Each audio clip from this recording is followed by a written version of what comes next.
ದಿವಸ ನಮ್ಮ ಮಲಗೇನಹಳ್ಳಿ ಗ್ರಾಮದಲ್ಲಿ ಜಿಲ್ಲಾ ಕ್ಯಾಬಿನೆಟ್ ಸಮಿತಿ ಮತ್ತು ತಾಲೂಕು ಕ್ಯಾಬಿನೆಟ್ ಸಮಿತಿ ಮತ್ತು ಮಹಿಳಾ ಮತ್ತು ಮಕ್ಕಳ ಕಲ್ಯಾಣ ಯೋಜನೆಯಲ್ಲಿ ಗ್ಯಾರಂಟಿ ಒಂದು ಕಾರ್ಯಕ್ರಮ ಮಾಡಲು ನಮ್ಮ ಗ್ರಾಮಕ್ಕೆ ಆಗಮಿಸಿದ್ದಾರೆ. ಈ ಒಂದು ನಮ್ಮ ಗ್ರಾಮಕ್ಕೆ ಆಗಮಿಸಿರುವ ನಮ್ಮ ಜಿಲ್ಲಾ ಸಮಿತಿಯ ಸದಸ್ಯರಾದ ಶ್ರೀಮತಿ ಗಿರೀಶ್ ಅಣ್ಣನವರಿಗೆ ನಮ್ಮ ಗ್ರಾಮದ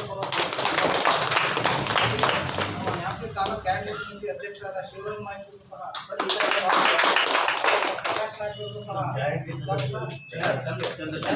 ದಾವಣಗೆರೆ ಜಿಲ್ಲಾ ಕ್ಯಾಬಿನೆಟ್ ಸಮಿತಿ ಜಿಲ್ಲಾ ಸಮಿತಿ ಸದಸ್ಯರಾದ ಚಂದ್ರು ಸರ್ ಅವರು ಸಹ ಜಿಲ್ಲಾ ಸಮಿತಿ ಅಧ್ಯಕ್ಷರಾದ ಶ್ರೀಯುತ ಬಿಜಿ ಬಸವರಾಜಪ್ಪರಿಗೂ ಸಹ ನಮ್ಮ ಗ್ರಾಮ ಹಾಗೂ ರಾಜ್ಯ ತಾಲೂಕು ಪಂಚಾಯತಿ ಅಧ್ಯಕ್ಷರಾದ ನಾಯ್ಕರಿಗೂ ಸಹ ಹಾಗೆ ನಮ್ಮ ತಾಲೂಕು ಪಂಚಾಯತಿ ಮಾಜಿ ಸದಸ್ಯರಾದ ಕಿರಣ್ ನಾಯ್ಕರಿಗೂ ಸಹ ಚಂದ್ರನಾಯ್ಕರು ಸಹ ಸ್ವಾಗತವನ್ನು ಬಯಸುತ್ತೇವೆ. ಹಾಗೂ ನಮ್ಮ ಮಾಜಿ ಸದಸ್ಯರಾದ ಒಕ್ಕರಪ್ಪರಿಗೂ ಸಹ ಸ್ವಾಗತವನ್ನು ಬಯಸುತ್ತೇವೆ. ಹಾಗೂ ನಮ್ಮ ಮಾಜಿ ಗ್ರಾಮ ಪಂಚಾಯತಿ ಸದಸ್ಯರಾದ ಹಿಮ್ಮತ್ತಪ್ಪರು ಸಹ ಸ್ವಾಗತವನ್ನು ಬಯಸುತ್ತೇವೆ. ಹಾಗೂ ನಮ್ಮ ಗ್ರಾಮ ಪಂಚಾಯತಿ ಮಾಜಿ ಉಪಾಧ್ಯಕ್ಷರಾದ ನಾಗರಾಜ್ ಅವರು ಸಹ ಸ್ವಾಗತವನ್ನು ಬಯಸುತ್ತೇವೆ. ಹಾಗೂ ನಮ್ಮ ಮಹಿಳಾ ಮತ್ತು ಮಕ್ಕಳ ಕಲ್ಯಾಣ ಶ್ರೀಯುತ ಮೇಡಮ್ ಅವರಿಗೂ ಸಹ ಸ್ವಾಗತವನ್ನು ಬಯಸುತ್ತೇವೆ. ನಮ್ಮ ಗ್ಯಾರಂಟಿ ಸಮಿತಿ ನಂಭಾಗದ ಸದಸ್ಯರಾದ ಎಸ್.ಕೆ. ತೀರ್ಥಲಿಂಗಪ್ಪರಿಗೂ ಸಹ ಸ್ವಾಗತವನ್ನು ಬಯಸುತ್ತೇವೆ. ಹಾಗೂ ನೀವೆಲ್ಲರೂ ಅಂಗನವಾಡಿ ಕಾರ್ಯಕರ್ತರಿಗೂ ಸಹ ಸ್ವಾಗತವನ್ನು ಬಯಸುತ್ತೇವೆ. ಹಾಗೂ ನಮ್ಮ ಪತ್ರಿಕಾ ಮಾಧ್ಯಮ ಮಿತ್ರರಿಗೂ ಸಹ ಅವರಿಗೂ ಸಹ ನಮ್ಮ ಗ್ರಾಮದ ಪರವಾಗಿ ಸ್ವಾಗತವನ್ನು ಬಯಸುತ್ತೇನೆ. ಹಾಗೆ ನಮ್ಮ ಈ ಒಂದು ಕಾರ್ಯಕ್ರಮ ನೀವೆಲ್ಲರೂ ಆಗಮಿಸಿರುವುದಕ್ಕೆ ತಮ್ಮೆಲ್ಲರಿಗೂ ಸಹ ಹೃತ್ಪೂರ್ವಕವಾದ ಸ್ವಾಗತವನ್ನು ಬಯಸುತ್ತಾ ನನ್ನ ಸ್ವಾಗತ ಭಾಷಣ ಮಾಡುತ್ತೇನೆ. ನಮಸ್ಕಾರ. ಎಲ್ಲ ಮಲಗೇನಹಳ್ಳಿ ಎಲ್ಲ ಹಿರಿಯರಿಗೂ ವಂದಿಸ್ತಾ, ಅಮ್ಮ ನೀವು ಈ ಸಿದ್ದರಾಮಯ್ಯರ 5 ಗ್ಯಾರಂಟಿಗಳಲ್ಲಿ ಒಂದು ಮುಖ್ಯವಾದಂಥ ಗ್ಯಾರಂಟಿ ಯೋಜನೆ ಗೃಹಲಕ್ಷ್ಮಿ ಯೋಜನೆಯಿಂದ ನೀವು ಪಡೆದಂಥ ಹಣದಿಂದ ಒಂದು ದೇವಸ್ಥಾನಕ್ಕೆ ಕೊಡುಗೆ ಕೊಟ್ಟಿರೋದು ಇಡೀ ರಾಜ್ಯದಲ್ಲಿ ಡಿಸ್ಕಷನ್ ಅಂದ್ರೆ ಚರ್ಚೆ ನಡೀತಾ ಇದೆ ಅಮ್ಮ. ಈ ಚರ್ಚೆ ನಡೀತಾ ಎಲ್ಲ ಕಡೆಗೂ ನಾವು ರಾಜ್ಯ ಮಟ್ಟದ ಕಾರ್ಯಾಗಾರಗಳಿಗೆಲ್ಲ ಹೋದಾಗ ಮಲಗೇನಹಳ್ಳಿಯ ಮಹಿಳೆಯರೆಲ್ಲರೂ ತಮ್ಮ ಬಂದಂಥ ಗೃಹಲಕ್ಷ್ಮಿ ಹಣದಿಂದ ದೇವಸ್ಥಾನದ ಅಭಿವೃದ್ಧಿಗೆ, ದೇವಸ್ಥಾನದ ಗೋಪುರ ಇದಕ್ಕೆ ಅಮೌಂಟ್ ಎಲ್ಲ ಸೇರಿಸಿ ಕೊಟ್ಟಿದ್ದಾರೆ ಅನ್ನೋದು ಒಂದು ಸುದ್ದಿ ಆಗಿದೆ. ಅದನ್ನ ಒಂದು ನಿಮ್ಮ ಬಾಯಿ ಮಾತಿಂದಾನೇ ಅದನ್ನೆಲ್ಲ ತಗೊಂಡು ಒಂದು ವಿಡಿಯೋ ಮಾಡಿ ನಾಳೆ ದಾವಣಗೆರೆ ಜಿಲ್ಲೆಯಲ್ಲಿ ನಡೀತಿರೋ ಕಾರ್ಯಾಗಾರದಲ್ಲಿ ಅದನ್ನ ಡಿಸ್ಪ್ಲೇ ಮಾಡ್ತೀವಿ. ಅದಕ್ಕೆ ಮತ್ತೆ ರಾಜ್ಯ ಮಟ್ಟದ ನಮ್ಮ ಅಧ್ಯಕ್ಷರು ಮತ್ತು ಉಪಾಧ್ಯಕ್ಷರು ಈ ವಿಡಿಯೋನ ಕೇಳ್ತಾ ಇದ್ದಾರೆ. ಅದಕ್ಕೋಸ್ಕರ ನಾವು ದಾವಣಗೆರೆಯಿಂದ ಇಲ್ಲಿಗೆ ಬಂದ್ವಿ. ಯಾಕಂದ್ರೆ ಇಲ್ಲಿ ಮೊಬೈಲ್ನಲ್ಲಿ ಮಾಡಿಸಿ ಕಳಿಸ್ರಿ ಅಂತ ಅಂದ್ವಿ. ಆದ್ರೆ ಮೊಬೈಲ್ನಲ್ಲಿ ಮಾಡಿ ಕಳಿಸಿದ್ರೆ ಅಷ್ಟು ಎಫೆಕ್ಟ್ ಆಗಲ್ಲ ಅಂತಂದೇಳಿ ನಾವು ನಮ್ಮ VT ಟೀಮ್ನ ಕಳಿಸಿದ್ದಾರೆ ಬೆಂಗಳೂರಿಂದ. ಅವ್ರನ್ನ ಕರ್ಕೊಂಡು ನಾವು ಬಂದಿದ್ದೀವಿ. ಯಾಕಂತಂದ್ರೆ ನೀವು ಮಾಡಿರೋ ಒಂದು ಅದ್ಭುತವಾದ ಒಂದು ಕಾರ್ಯಕ್ಕೆ ನಾವೆಲ್ಲ ನಿಮಗೆ ಅಭಿನಂದನೆ ಸಲ್ಲಿಸ್ತೇವೆ. ಈ ತರ ನೀವು ಕೆಲವರು ಹೇಳ್ತಾರೆ ಗೃಹಲಕ್ಷ್ಮಿಯಿಂದ ಏನಾಗಿಲ್ಲ, ಅದೇನಾಗಿಲ್ಲ. ಅದರಿಂದ ದೇವಸ್ಥಾನಕ್ಕೆ ಏನಾಗಿದೆ, ಊರಿಗೆ ಏನು ಒಳ್ಳೇದಾಗಿದೆ ಅನ್ನೋದು ನಿಮ್ಮೆಲ್ಲರೂ ಇಡೀ ರಾಜ್ಯಕ್ಕೆ ಒಂದು ಮಾರ್ಗದರ್ಶಕರಾಗಿದ್ದೀರಿ ಅನ್ನೋದು. ಅದಕ್ಕೋಸ್ಕರ ನಾವೊಂದು ಸಣ್ಣದು ವಿಡಿಯೋ ಮಾಡ್ತೀವಿ. ನಿಮ್ಮೆಲ್ಲರ ಸಹಕಾರ ಬೇಕು. ನೀವೇನು ಮಾಡಿದ್ದೀರಿ, ಯಾವ ಥರ ಮಾಡಿದ್ದೀರಿ ಅನ್ನೋದನ್ನ ಒಂದಿಬ್ಬರು ವಿವರವಾಗಿ ಎಲ್ಲರ ಜೊತೆ ನಿಂತ್ಕೊಂಡು ಹೇಳಿದ್ರೆ ಅದನ್ನ ನಾವು ಇದು ಮಾಡಿ ನಾಳೆ 4ನೇ ತಾರೀಕು ದಾವಣಗೆರೆ ಗುಂಡಿ ಚೌಟಲ್ಲಿ ಕಾರ್ಯಾಗಾರ ಇದೆ. ಅದಕ್ಕೆ ನೀವೆಲ್ಲರೂ ಬರ್ರಿ. ಅಲ್ಲೂ ಡಿಸ್ಪ್ಲೇ ಆಗುತ್ತೆ. ಮತ್ತೆ ರಾಜ್ಯ CMಗೂ ಈ ವಿಡಿಯೋನ ಕಳಿಸ್ಕೊಡ್ತೀವಿ.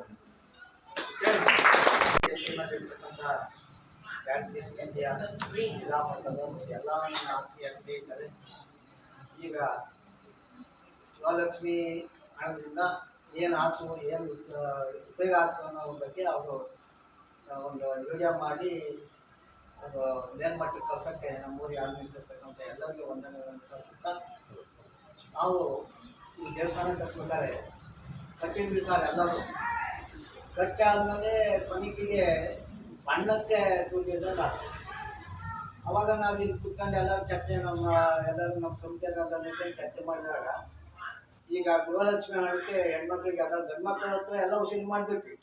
ನಮಗೆ ಬಣ್ಣ ಕೊಟ್ಟಿಲ್ಲ. ನಾವು ಇನ್ನೇನಾರು ಮಾಡಿ ಹೆಣ್ಮಕ್ಳಿಗೆ ಒಂದು ತಿಳುವಳಿಕೆ ಹೇಳಿ ಇದು ಮಾಡಿದರೆ 2,000 ಬಂದರೆ 2,000 ವಸೂಲಿ ಮಾಡ್ಬೋದು ಅಂತ ಮಾತಾಡಿ ನಾವೇ ಇಲ್ಲಿ ಕೂತ್ಕೊಂಡು ನಾವೇ ನಮ್ಮ ಹೆಣ್ಮಕ್ಳಿಗೆಲ್ಲ ಫಸ್ಟ್ ಹಾಕ್ಯಂಡು ಊರೊಳಗೆ ಸುಮ್ಮನೆ ಹೇಳ್ಕೊಂತ ಹೋದ್ವಿ. ನಾವು ಹೇಳ್ಕೊಂತ ಹೋದ್ಮೇಲೆ ನಾವು ಯಾರೋ ಅವ್ರ ಮನೆಗೆ ಆಮೇಲೆ ಹೋಗಿದ್ವಿ. ಇಲ್ಲೇ ಕೂತ್ಕೊಂಡು ಇಲ್ಲೇ ರಸೀದಿ ಹಾಕ್ತಿದ್ವಿ. ಅವರ ಯಜಮಾನ ಕೈಯಾಗೆ ಅವರೇ ಸ್ವಂತ ಬಂದು ಹೆಣ್ಮಕ್ಳು ಪ್ರತಿಯೊಂದು ಮನೆಗೂ ನಮ್ಮೂರಾಗೆ 450 ಜನ ಕೊಟ್ಟಿದ್ದಾರೆ. ಅಲ್ಲಿಗೆ 9 ಲಕ್ಷ ಆಯ್ತು. ಅದೇ ಥರ ಹೆಣ್ಮಕ್ಳು ನಾವು ಬೇರೆ ಊರಿಗೆ ಕೊಟ್ಟಿದ್ವಲ್ಲ, ಅವ್ರಿಗೆ ಕಳಿಸಿದ್ವಿ. ಅವ್ರಿಗೆ ಅಲ್ಲಿ 2,000 ಬರ್ತಿತ್ತಲ್ಲ, ಅವರು ಸುಮಾರು 3 ಲಕ್ಷ ರೂಪಾಯಿ ಅವರು ಕಲೆಕ್ಟ್ ಮಾಡಿಕೊಟ್ರು. ಆ ಇದರಿಂದಲೇ ಅವತ್ತು 912 ಲಕ್ಷ ರೂಪಾಯಿ ಹೆಣ್ಮಕ್ಳು ಕೊಟ್ಟೋದಕ್ಕೆ ಇವತ್ತು ಆ ಬಣ್ಣ ಆಗಿರೋದು. ಅವ್ರಿಗೆ ನಾವು ಯಾವತ್ತೂ ಮರೆಯೋಂಗಿಲ್ಲ. ಅವರು ನಮಗೆ ಸಹಕಾರ ಕೊಟ್ಟು ಈಗ ಇದು ಮಾಡಿದ್ದಾರೆ. ಮುಂದೆ ಇಂಥ ಕಾರ್ಯಕ್ರಮಗಳಿಗೆ ನಮ್ಮೂರ ಹೆಣ್ಮಕ್ಳೇನು ಇದು ಮಾಡಿದ್ರೆ ಎಲ್ಲರೂ ಕೊಡ್ತಾರೆ. ಮುಂದೆ ಅದಕ್ಕೂ ಒಂದು ಎಸ್ಟಿಮೇಟ್ ಹಾಕಿದ್ದಾರೆ, ಸಹಕಾರ ಕೊಡ್ತಾರೆ ಅಂತ ತಿಳಿಸಿ ನೀವು ಬಂದು ನಮ್ಮೂರಾಗ ಈ ಕಾರ್ಯಕ್ರಮವನ್ನು ನಮ್ಮ ಜಿಲ್ಲಾ ಮಟ್ಟ ರಾಜ್ಯ ಮಟ್ಟಕ್ಕೆ ಅವ್ರ ಹೆಸರಾಗಲಿ ಅಂತ ಹೇಳಿ ಅವ್ರಿಗೆ ಇನ್ನೂ ದೇವ್ರು ಒಳ್ಳೇದು ಮಾಡಲಿ, ನಮ್ಮನೆ ಮೇಲೆ ಈ ಹನುಮಂತೇವರು ಆಶೀರ್ವಾದ ಕೊಡಲಿ ಅಂತಂದು ಹೇಳಿ ನಾವು ಮಾತುಗಳನ್ನು ಆಡಲಿಕ್ಕೆ ಅವಕಾಶ ಕೊಡ್ತಕ್ಕ ನಮ್ಮೆಲ್ಲರಿಗೂ ಹೊಂದಿಸಿ ನಮ್ಮ ಮಾತನ್ನು ನಮಸ್ಕಾರ. ನನ್ನ ಹೆಸರು ಗಿರೀಶ್ ಅಂತಂದು ದಾವಣಗೆರೆ ಜಿಲ್ಲಾ ಗ್ಯಾರಂಟಿ ಅನುಷ್ಠಾನ ಸಮಿತಿಯ ಸದಸ್ಯನಾಗಿದ್ದೇನೆ. ನಾನು ಪ್ರಪ್ರಥಮವಾಗಿ ಮಲ್ಲಿಗೆನಹಳ್ಳಿಯ ನನ್ನ ಅಕ್ಕಂದಿರುಗಳಿಗೆ, ಅಮ್ಮಂದಿರುಗಳಿಗೆ, ಅಜ್ಜಿಯಂದಿರುಗಳಿಗೆ, ನನ್ನ ತಂಗಿಯಂದಿರುಗಳಿಗೆ ಧನ್ಯವಾದಗಳನ್ನ ಅರ್ಪಿಸ್ತೇನೆ. ಯಾಕೆಂದರೆ ಸರ್ಕಾರ ಕೊಟ್ಟಂಥ 5 ಗ್ಯಾರಂಟಿಗಳಲ್ಲಿ ಗೃಹಲಕ್ಷ್ಮಿ ಅನ್ನೋ ಒಂದು ಗ್ಯಾರಂಟಿ ಯೋಜನೆ ಭಾಳ ಅದ್ಭುತವಾದಂಥ ಗ್ಯಾರಂಟಿ ಯೋಜನೆ. ಇದರಿಂದ ನಮ್ಮ ಮಹಿಳಾ ಅಕ್ಕ ತಂಗಿಯರುಗಳಿಗೆ, ಅಮ್ಮಂದಿರುಗಳಿಗೆ ಸ್ವಯಂ ಉದ್ಯೋಗ ಕಲ್ಪಿಸೋಕ್ಕೆ ಮತ್ತು ಅವರು ನಿತ್ಯ ಜೀವನಗಳು ಮತ್ತು ಮೆಡಿಸಿನ್ಗಳು ತಗೊಳ್ಳೋಕ್ಕೆ ಇಲ್ಲ ಮಕ್ಕಳುಗಳ ಎಜುಕೇಷನ್ಗಳಿಗೆ ಅನುಕೂಲ ಆಗೋಂಥ ಒಂದು ಅದ್ಭುತವಾದ ಒಂದು ಕಾರ್ಯಕ್ರಮವನ್ನು ನಮ್ಮ ಸನ್ಮಾನ್ಯ ಸಿದ್ದರಾಮಯ್ಯನವರು ಮತ್ತು ನಮ್ಮ ಉಪಮುಖ್ಯಮಂತ್ರಿಗಳಾದಂಥ DK ಶಿವಕುಮಾರ್ ಅವರು ಮತ್ತು ನಮ್ಮ ಕಾಂಗ್ರೆಸ್ ಸರ್ಕಾರ ನಿಮಗೆ ಕೊಟ್ಟಿದೆ. ನೀವು ಹೇಳ್ತಿರಂಗೆ ನಾವು ಮಲ್ಲಿಗೆನಹಳ್ಳಿಯ ಗ್ರಾಮಸ್ಥರಿಗೆ ಮತ್ತು ಮಲ್ಲಿಗೆನಹಳ್ಳಿಯ ಅಕ್ಕ ತಂಗಿಯರಿಗೆ, ಅಮ್ಮಂದಿರುಗಳಿಗೆ ನಾವು ಧನ್ಯವಾದಗಳನ್ನ ಅರ್ಪಿಸೋಕೆ ಬಂದಿದ್ದೀವಿ. ನಾವು ಇದೇ 4ನೇ ತಾರೀಕು ರಾಜ್ಯ ಮಟ್ಟದ ದಾವಣಗೆರೆ ಜಿಲ್ಲೆಯಲ್ಲಿ ಎಲ್ಲ 5 ಗ್ಯಾರಂಟಿಗಳ ಫಲಾನುಭವಿಗಳ ಕಾರ್ಯಾಗಾರವನ್ನು ಹಮ್ಮಿಕೊಂಡಿದ್ದೀವಿ. ಈ ಕಾರ್ಯಾಗಾರಕ್ಕೆ ರಾಜ್ಯ ಮಟ್ಟದ ನಾಯಕರುಗಳು ಮತ್ತು ಜಿಲ್ಲಾ ಸಚಿವರು ಮತ್ತು ನಮ್ಮ ಜಿಲ್ಲೆಯಲ್ಲಿರುವಂಥ ಎಲ್ಲ MLAಗಳು ಆಗಮಿಸ್ತಿದ್ದಾರೆ. ನಾವು ಮಲ್ಲಿಗೆಹಳ್ಳಿಯಲ್ಲಿ ನಡೆದಂಥ ಒಂದು ಗೃಹಲಕ್ಷ್ಮಿ ನಮ್ಮ ಗ್ಯಾರಂಟಿ ಅನುಷ್ಠಾನ ಸಮಿತಿಯಿಂದ ಆದಂಥ ಒಂದು ಯೋಜನೆಯ ಗೃಹಲಕ್ಷ್ಮಿ ಹಣ ಯಾವ ರೀತಿ ಉಪಯೋಗ ಆಗಿದೆ ಅನ್ನೋದನ್ನು ಜನಗಳಿಗೆ ನಾವು ಆಲ್ರೆಡಿ ರಾಜ್ಯ ಮಟ್ಟದಲ್ಲಿ ತಲುಪಿಸಿದ್ದೀವಿ. ವಿಡಿಯೋ ಮಾಡಿ ತಲುಪಿಸಿದ್ದಿಲ್ಲ. ಇವತ್ತು ನಮ್ಮ ಈ ದಾವಣಗೆರೆ ನಡೆಯುವಂಥ ಕಾರ್ಯಾಗಾರದಲ್ಲಿ ಅವರು ಮಾಡಿದಂಥ ಒಂದು ಮೆಚ್ಚುಗೆ ಕಾರ್ಯಕ್ರಮವನ್ನು ವಿಡಿಯೋ ಮುಖಾಂತರ ದಾವಣಗೆರೆ ಜಿಲ್ಲಾದ್ಯಂತ ಮತ್ತು ರಾಜ್ಯ ಮಟ್ಟದ CM ಈ ಕಾರ್ಯಕ್ರಮ ತಿಳಿಸ್ತಾ ಇದ್ದೀವಿ ನಾವು. ಅದಕ್ಕೋಸ್ಕರ ನಾವು ಬಂದು ಅವ್ರ ಒಬ್ಬರ ಹತ್ರ ಅವರ ಒಪಿನಿಯನ್ಗಳು ತಗೊಂಡು ನಾವು ಅದನ್ನು ಇದು ಮಾಡ್ತಾಯಿದ್ವಿ. ಪ್ರಥಮವಾಗಿ ಇಡೀ ಮಲ್ಲಿಗೆನಹಳ್ಳಿಯ ಜನಗಳಿಗೆ ಮತ್ತು ಮಲ್ಲಿಗೆನಹಳ್ಳಿ ಇಡೀ ಹೊನ್ನಾಳಿ ತಾಲೂಕಿನ ಮತ್ತು ನ್ಯಾಮತಿ ತಾಲೂಕಿನ ಜನಗಳಿಗೆ ನಾವು ಧನ್ಯವಾದಗಳನ್ನ ಅರ್ಪಿಸ್ತೇವೆ. ಇಡೀ ರಾಜ್ಯದಲ್ಲಿ ಮಾಡದೇ ಇರೋದಂಥ ಒಂದು ಅದ್ಭುತವಾದ ಕಾರ್ಯವನ್ನು ಅವ್ರು ಮಾಡಿದ್ದಾರೆ. ಯಾಕೆಂದರೆ ಒಂದು ದೇವಸ್ಥಾನ ಕಟ್ಟೋಕೆ ಅವ್ರದ್ದು ಒಂದು ಕೊಡುಗೆ ಇರಲಿ ಅಂತಂದು, ಯಾಕೆಂದರೆ ಅವರ ಗಂಡಂದ್ರುಗಳು ಕೊಟ್ಟಿರ್ತಾರೆ.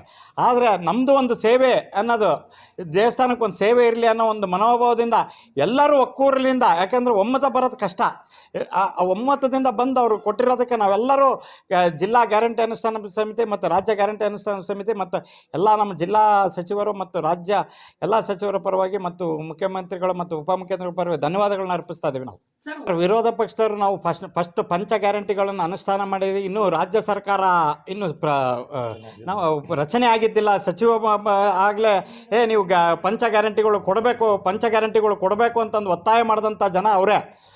ನಾವು ಯಾಕೆಂದ್ರೆ ನುಡಿದಂಥ ಸರ್ಕಾರ ಅಂತಂದರೆ ನಮ್ಮ ಸಿದ್ದರಾಮಯ್ಯನವರ ಸರ್ಕಾರ, ಕಾಂಗ್ರೆಸ್ ಸರ್ಕಾರ, ನಮ್ಮ DK ಶಿವಕುಮಾರ್ ಸರ್ಕಾರ.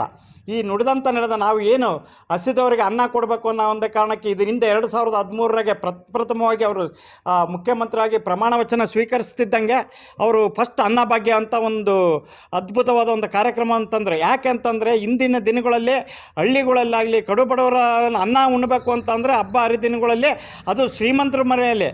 ಅವಾಗ ನಾವೇನಪ್ಪ ಈಗ ರಾಗಿ ಅಂತ ಊಟ ಮಾಡ್ತಾಯಿದ್ವಿ. ಎಲ್ಲರೂ ಅನ್ನ ಉಣ್ಬೇಕು ಅನ್ನೋ ಒಂದು ಕಾನ್ಸೆಪ್ಟಿಂದ ಅವತ್ತಿನ ದಿನ 2013 ಸನ್ಮಾನ್ಯ ಸಿದ್ದರಾಮಯ್ಯರು ತಂದ ಪ್ರಥಮ ಗ್ಯಾರಂಟಿ ಯೋಜನೆ ಅಂದರೆ ಅನ್ನಭಾಗ್ಯ ಯೋಜನೆ.